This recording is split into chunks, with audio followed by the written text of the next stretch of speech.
लाल रंग की लिपस्टिक, इसमें तो जान है मेरी। आज मैं भी बहू की लिपस्टिक लगा कर देखूं कि मैं कैसी लगती हूँ। गोरी कव्वी अपनी बहू की लिपस्टिक लगा रही थी कि उसकी बहू भी आ जाती है। सासू माँ, अपनी उम्र देखें, ये लिपस्टिक आपके लिए नहीं है। क्यों? मैं ये लिपस्टिक क्यों नहीं लगा सकती? मेरे बेटे ने ही तो लाकर दी है तुम्हें। ये लिपस्टिक इम्पोर्टेड है, मेरे पिताजी विदेश से लेकर आए थे मेरे लिए। आपके बेटे ने नहीं लेकर दी थी मुझे।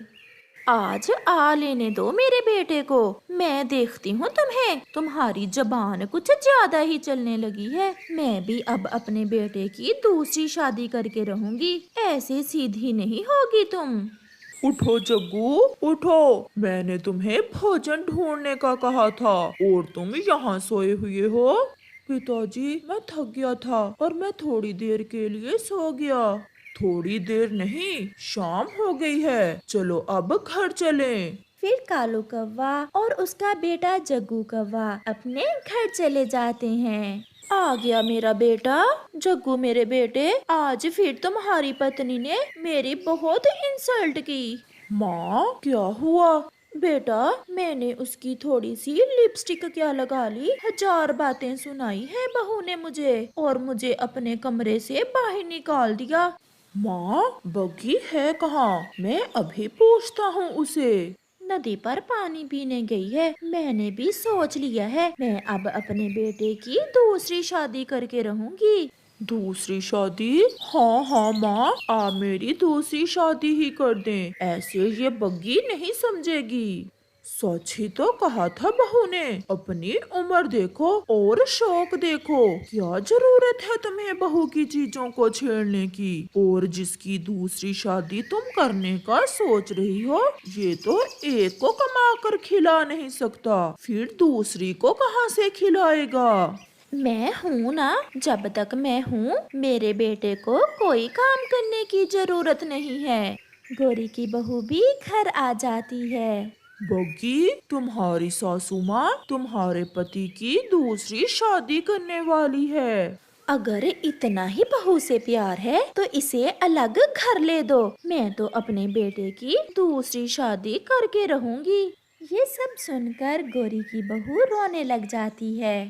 ससुर जी, मैंने ऐसा क्या कह दिया जो सासू माँ मेरे इतना खिलाफ हो गई हैं? मैंने सासू माँ को लाल रंग की लिपस्टिक लगाने से मना किया था। बस इतनी सी बात पर सासू माँ मेरे पति की दूसरी शादी करना चाहती हैं। फिर रात हो जाती है और सब सो जाते हैं, परंतु गोरी की बहू बग्गी कव्वी को नींद कहाँ आ रही थी। सासू माँ, अगर तुम मेरे पति की शादी करोगी तो खुश मैं भी तुम्हें नहीं रहने दूंगी। गोरी की बहू ऐसा सोचती है। और फिर दूसरे रोज गोरी जग्गू को साथ लेकर नदी पर चली जाती है। ससुर जी, सासू माँ अगर मेरे पति की शादी करना चाहती हैं तो मैंने भी सोच लिया है, मैं भी आपकी दूसरी शादी करूंगी। क्या? ये बहू तुम क्या कह रही हो? हाँ ससुर जी, क्या आप दूसरी शादी नहीं कर सकते? बहू, दूसरी शादी तो मैं कब से करना चाहता था। मैं भी इस गोरी की बच्ची से बहुत तंग हूँ, हर समय मुझसे लड़ती रहती है। तो फिर अगर मेरी सास मेरी सौतन लाएगी तो मैं भी उसकी सौतन लाऊंगी।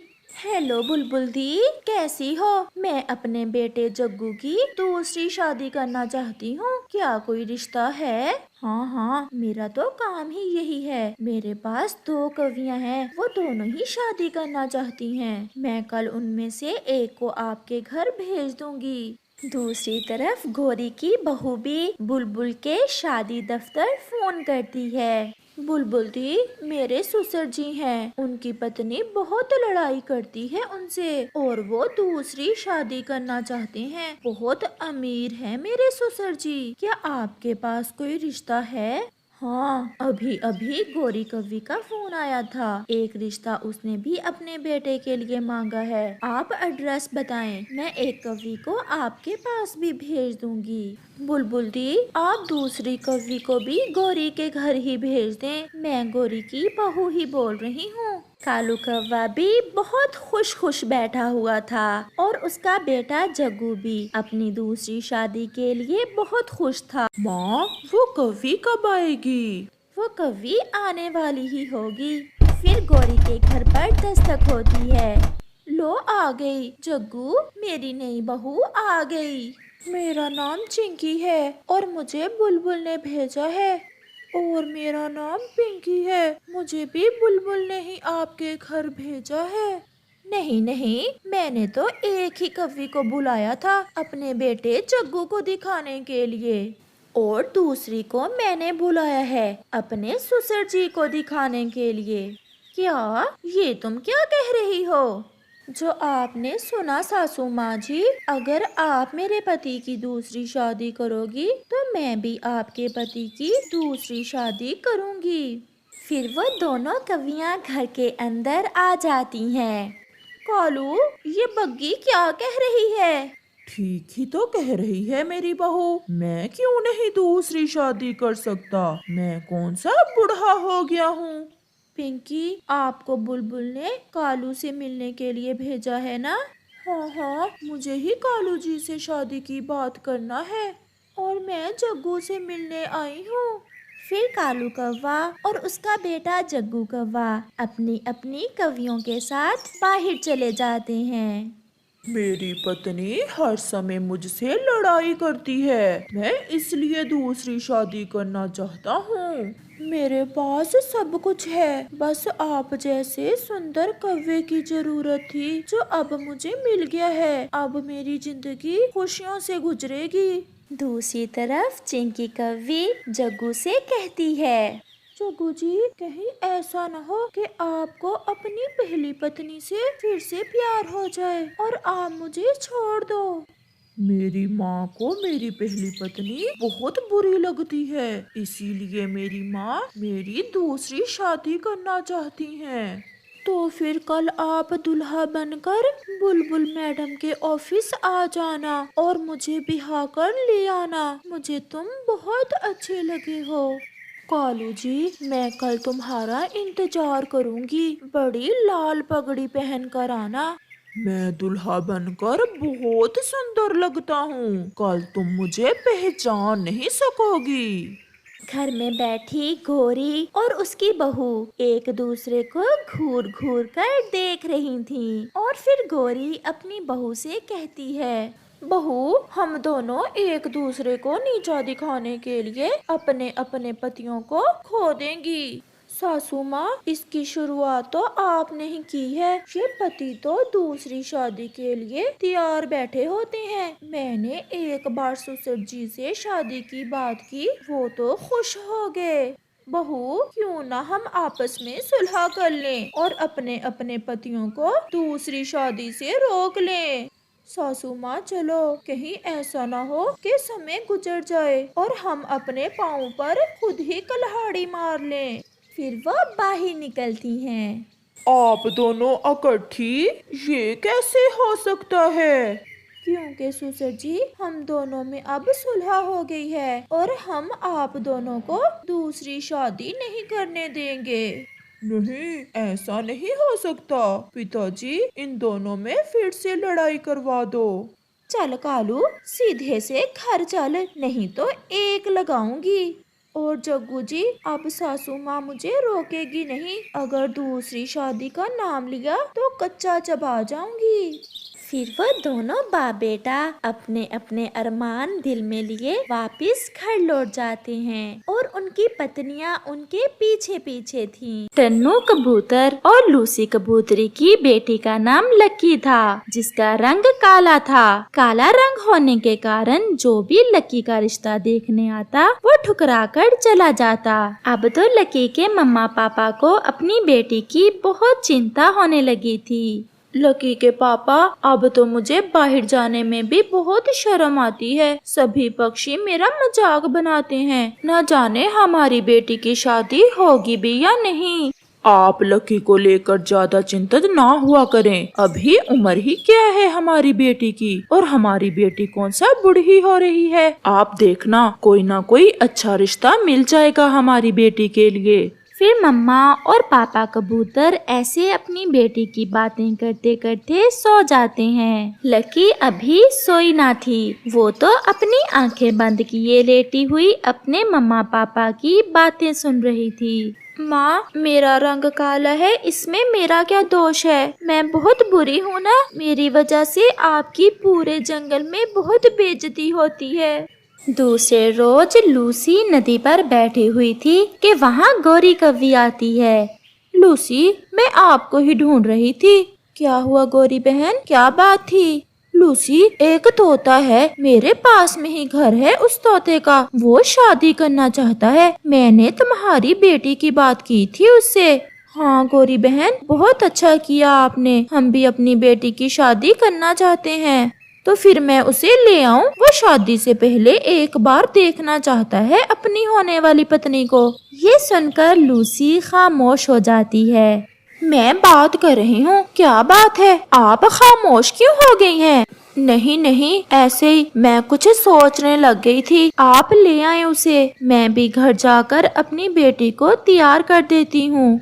लूसी खामोश तो इसलिए थी क्योंकि अपनी बेटी के काले रंग की वजह से वो डरी हुई थी कि कहीं वो तोता उसे देखकर जवाब ना दे दे। फिर वो दोनों वहाँ से चली जाती हैं।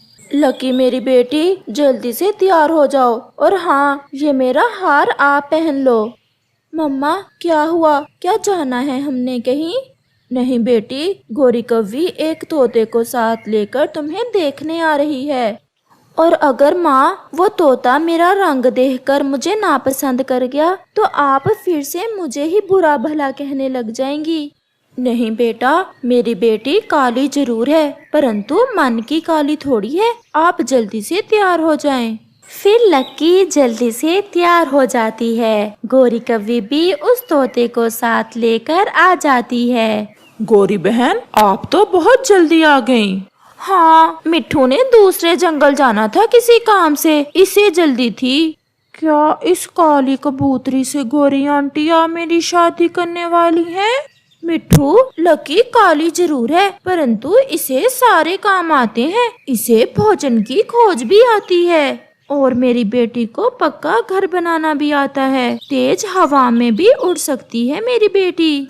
मुझे माफ करना माँ जी, मैंने शादी करना है, मैं यहाँ कोई काम वाली नहीं लेने आया, और ऐसी काली कबूतरी से शादी करके मैंने परिवार में अपनी नाक नहीं कटवानी।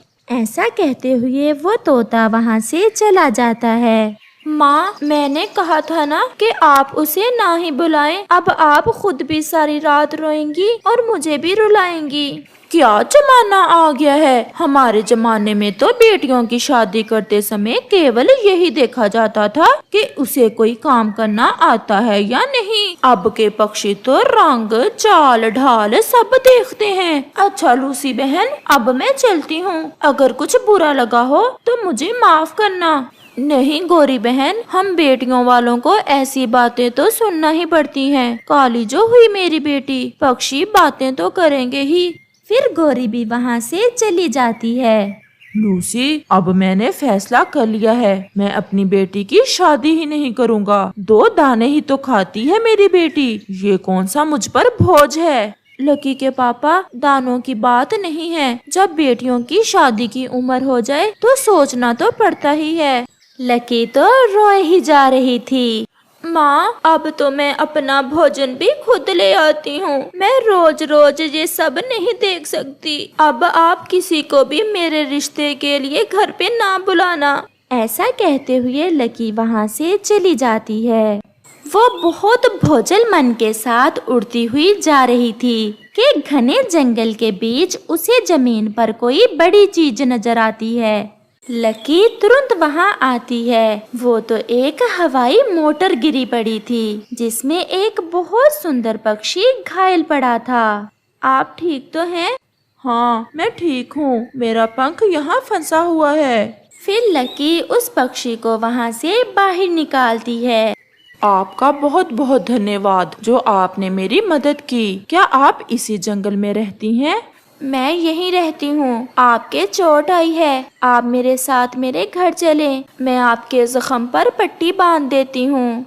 मेरी हवाई मोटर खराब हो गई थी। मैं फोन करके अभी दूसरी हवाई मोटर मंगवा लेता हूँ। मुझे जरूरी काम से दूसरे जंगल जाना था। मेरा पंख हिल नहीं रहा। आप मेरे मोबाइल से ये नंबर मिला दें। फिर लकी उसे वो नंबर मिला देती है और वो पक्षी फोन करके दूसरी हवाई मोटर मंगवा लेता है। आपका बहुत बहुत धन्यवाद। अगर आज आप मेरी मदद ना करती तो शायद मैं यहीं फंसा रहता। मुझे आपकी मदद करके बहुत अच्छा लगा। फिर वो पक्षी दूसरी हवाई मोटर में बैठकर वहाँ से उड़ता है।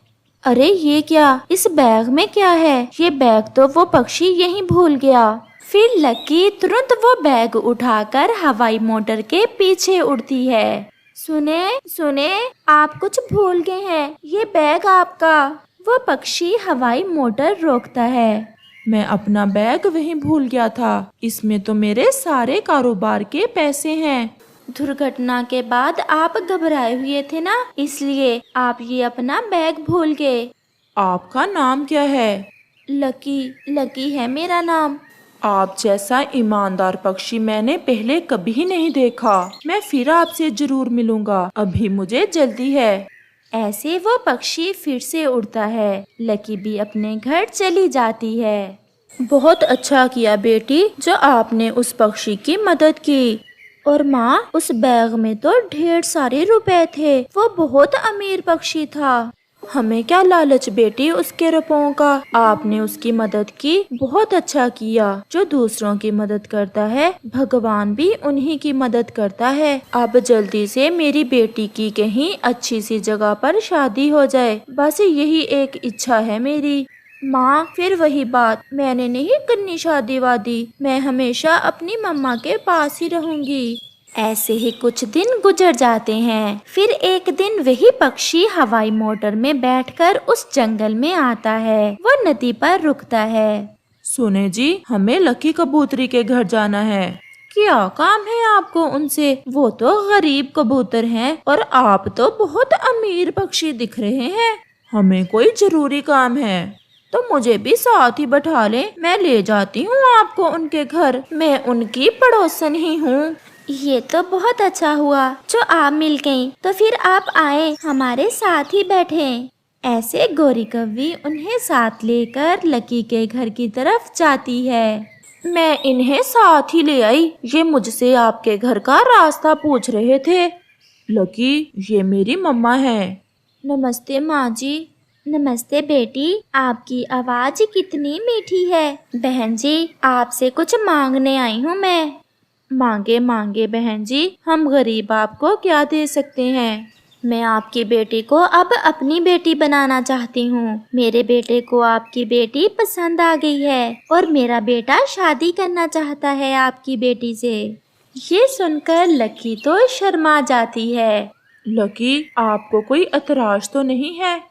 लकी तो अपना मुंह दूसरी तरफ कर लेती है और फिर लकी की मम्मा भी खुशी खुशी शादी के लिए हाँ कर देती है। ऐसे वो अमीर पक्षी काली लकी को बिहाकर अपने साथ ले जाता है।